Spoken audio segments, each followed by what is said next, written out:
ஆத்ம வணக்கம். ஆத்மபிதா சுவாமி சிவானந்த பரமஹம்சர் அவர்கள் அருளிய பஞ்சபூதங்கள் பற்றிய தவறான கருத்துக்கள் மற்றும் பஞ்சபூதங்களை பற்றிய உண்மை விளக்கம். நாம் இப்பொழுது நினைக்கிறபடி பஞ்சபூதங்களை கொண்டு சிருஷ்டிக்கப்படுகிறது என்று ஒரு காலம் நம்புவதற்கிடமில்லை.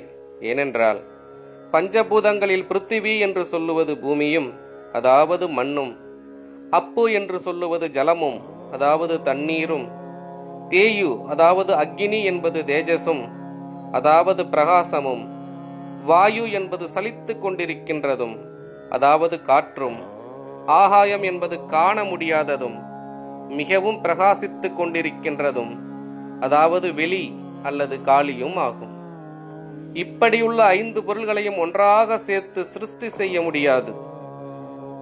அது ஏனென்றால் இதோ காணுகிற காளி அதாவது வெளி ஆகாசமாகும். இதை பிடித்து பாக்கியுள்ள 4 பூதங்களோடு சேர்க்க முடியுமா? முடியாது. வாயு என்று சொல்லுவது சலித்து கொண்டிருக்கின்ற இந்த காற்று, இதை பிடித்து பாக்கியுள்ள பூதங்களோடு சேர்க்க முடியுமோ?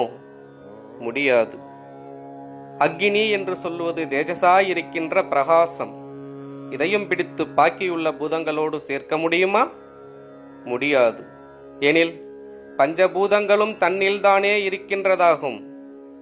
பஞ்சபூதங்கள் தொடரும். ஆத்ம வணக்கம்.